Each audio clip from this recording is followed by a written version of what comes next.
Hello YouTube. As I showed you before, I started using these 1.3 inch square 240 by 240 pixel IPS displays. These are extremely thin.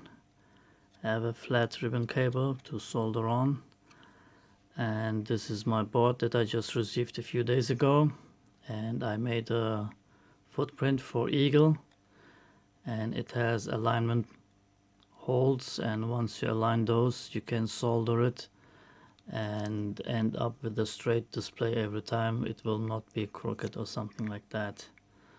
So these are the displays I'm using lately. You can see it on my color can gauge and on the clock here. This PCB is what the clock runs on.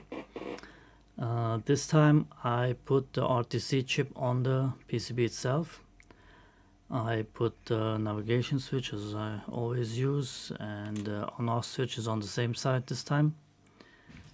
And this also has a backup battery for the RTC chip, which goes back here. This is a holder for a CR1220.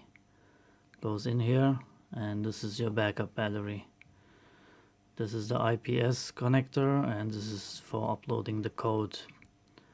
And I started migrating my OLED clock, Ice Cube clock, into the color version.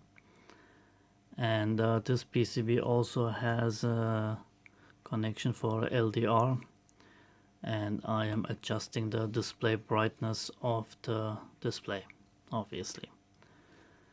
So as you can see here, this is the clock for now. I'm still working on the code. I have the adjustments made for the main screen. So when you adjust the values, you go up and down, of course,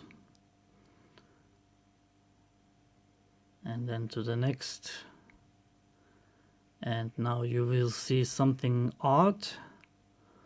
So this is the main menu, still not edited from the OLED display. So what it looks like. So let's disconnect that, and let me show you. As you see, this is the RTC battery. I did solder a connector on here for now because I'm uploading code like 500 times to this till it's right.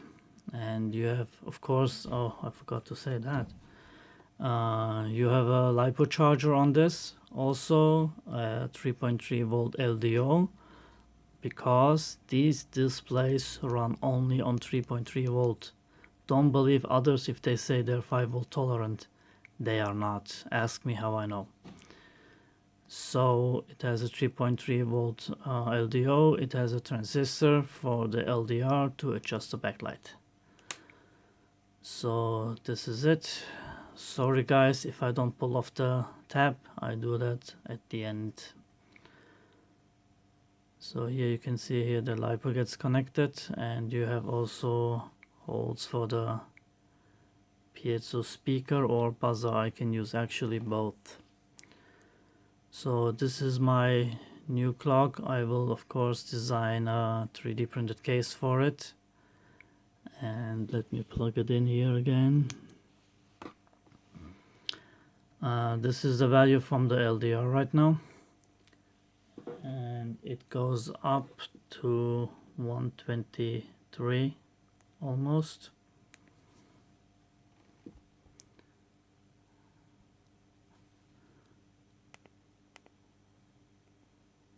Actually my flashlight, so almost it goes to 1023, and at night it actually goes down to 0. So right now if I covered my finger, it doesn't even get close to it, but the display dims, if you'll be able to see it or not. But actually I had the display output set to 0 to 255, and then all of a sudden the display went out completely, and that's when I knew that the LDO goes down to 0. So I adjusted it to 1, between 1 and 255, so the display will stay on in the dimmest version. So this is it. This is an update to my new upcoming clock. This was the old enclosure, of course it doesn't fit no more, and I will design a new one. I am also thinking to do a giveaway for the clock. I'm not sure if it's gonna be with the case or like this. I'm waiting on Lipo batteries because this one is too big. I'm waiting on some smaller ones that will go with the clock, and as soon as I figure out how I can choose the winner, I will make a giveaway of this clock. Otherwise it's gonna be a little while till it's up on Tindy. As you saw, the code still needs a lot of editing, the menu. It's a 2-screen menu, and of course the original is just too small. I need to increase the text size and the positions and whatnot. Phone doesn't want to focus. So this was it. Thanks for watching and take care everybody.